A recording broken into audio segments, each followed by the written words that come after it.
हाँ तो नमस्कार प्रणाम, हम जेपी यादव। तो आज रउआ लोग के बीच में कुछ समाज के बात करे जाता नहीं तो रउआ लोगन से का छुपल हो कि व्हाट्सअप चलाते हो लोगन आ फेसबुक पर तो मैंने पूछा कि एकदम वायरल रहता।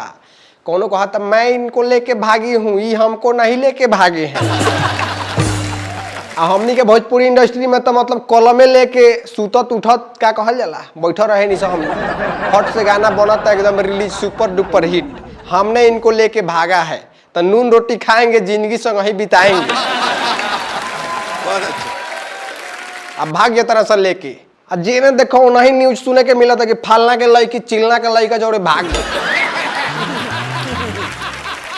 चिलनावा के लड़का फालनावा के लड़की के लेके भाग। यही भागम भाग में किन्हू तो गेलहाइए के रह जाता है, किन्हू का साक्षात मोक्ष के प्राप्ति हो जाता है। एकदम 2-3 साल तपस्या करता लो कोचिंग का आगा पीछा आ केनहू हारका में धरा जाता लो पकड़ के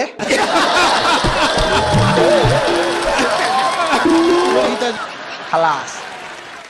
तो ये बात यही बात पर हम कुछ लिखले बानी भाई लोग खातिर कि भैया सुनो लोगन कि शादी से पहले तो आशिकों को प्यार का एहसास होता है।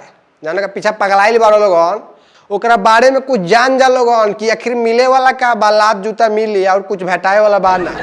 तो यही सब बात पर अंतिम ज्ञान लिखले बानी कुछ कि शादी से पहले तो आशिकों को प्यार का एहसास होता है।